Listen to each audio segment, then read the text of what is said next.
그리고 이제 존 스튜어트 밀이 이 책에도 나옵니다만은 1806년에 태어나서 1873년에 사망합니다.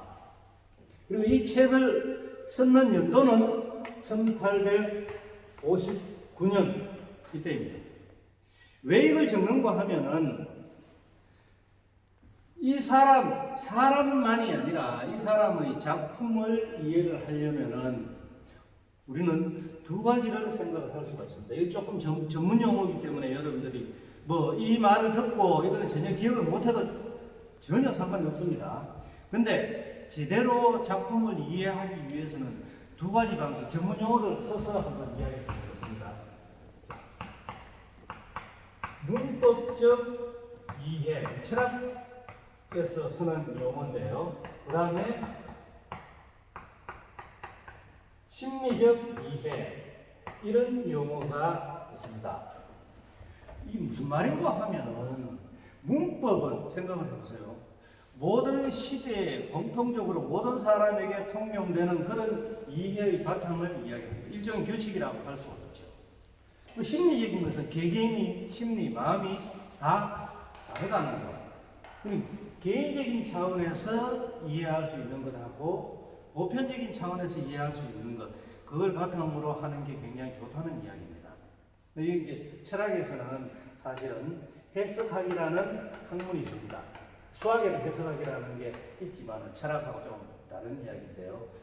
이 작품 존 스튜어트 밀이 썼는 자유론을 제대로 이해하기 위해서는 우선 이걸 한번 간단하게 볼 필요가 있다는 이야기입니다. 그러면 보편적인 이해의 구조를 위해서 뭘 보느냐?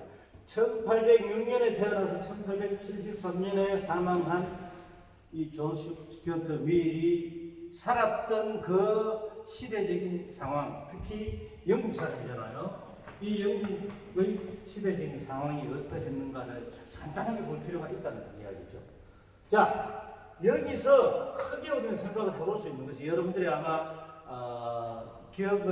공부를 했는 사람은 기억을 할 거고 못했는 사람들은 상식적으로 좀 많이 알고 있을 거라고 생각하는데요.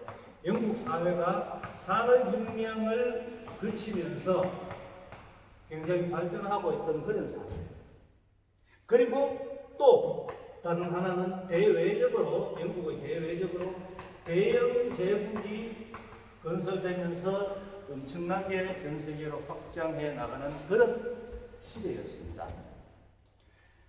지금 꼬리에 꼬리를 물고 계속 이야기를 하자면은 산업혁명, 지금 우리가 살고 있는 이 시대에, 지금 당장 오늘 이 시대에 뭐라고 이야기합니까? 4차 산업혁명, 그죠? 제4차 산업혁명이라는 이야기를 합니다. 이 꼬리에 꼬리를 물고서 이런 것들을 연상시키는 거라고 하는데, 자, 4차, 그러면은 인공지능 시대도 지금 4차 산업혁명이라고 그러잖아요. 그렇다면 3차 산업혁명은 어떤 시대였다? 생각해 볼 수 있죠? 인터넷과 반도체를 중심으로 해서 우리 삶의 방식이 완전히 뒤집어 엎어지는 것을 이야기를 합니다. 그러면 2차 산업혁명은 또 뭐? 이거는 전기가 발명되면서, 그리고 조금 길게 연결을 해가지고 또 볼 수도 있겠죠.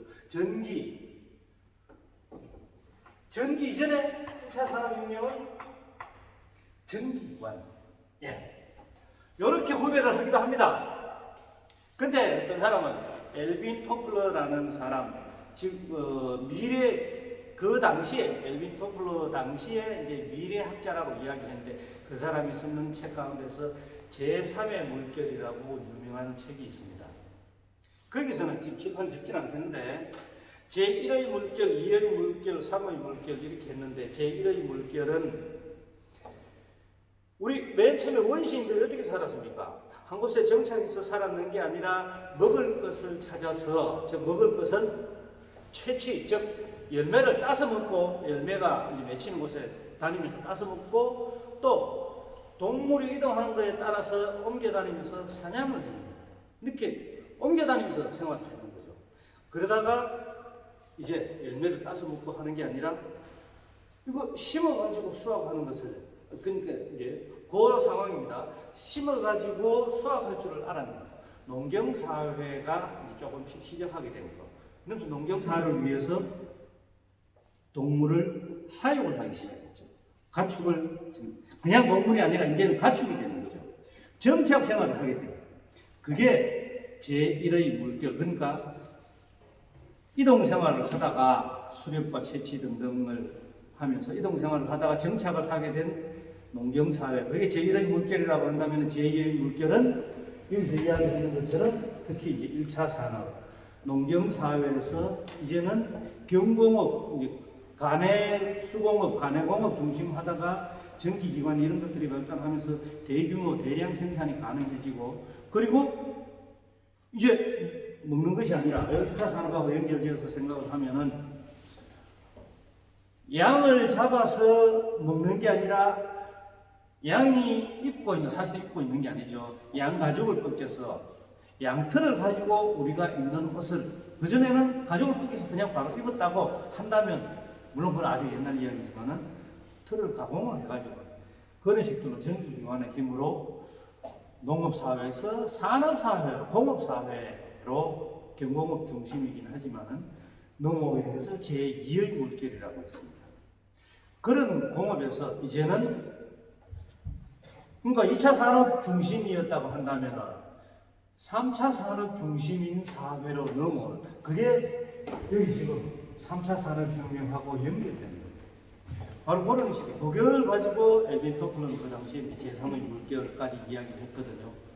근데 그 이후로 우리는 4차 산업혁명, 그러니까 이 산업혁명 그 출발점을 이룬 게 영국의 산업혁명, 이런 시대적인 상황이죠. 그거 생각하고, 그럼 이 산업혁명을 했으면 수많은 재료들, 원자재 이런 것들이 필요할 거잖아요. 이미 그 이전부터. 그러니까 경공업, 가내 수공업 형태, 이제 그 유럽 중세 시대에서 근세로 넘어오고 하면서 이미 뻗어나가는 게 전 세계로, 아프리카를 비롯해서 아시아 쪽으로 해서 뻗어나가는 게 뭡니까? 말이 좋아서 대영 제국이라고 하지만 실제로는 식민지를 개척하는 거죠. 전부 식민지, 해가 지지 않는 나라. 그래서 유나이티드 킹덤, UK라고 이야기를 하죠. 이런 시대적인 상황 속에서 살았습니다. 존 스튜어트 밀이. 그렇다면 과연 어떤 생각을 할 수가 있었을까 하는 걸 우리는 생각해 볼 수 있다는 거죠. 그걸 바탕으로 해가지고 이 자유론 읽어볼 수가 있다. 그러니까 아까 다시 적어볼까요? 리버티만 적어보겠습니다. 프리덤이 아니라 이걸 생각해 볼 수 있는 이유가 되는 거고, 그 다음에 자, 심리적 이해라고 이야기했습니다. 개인적인 차원이라고.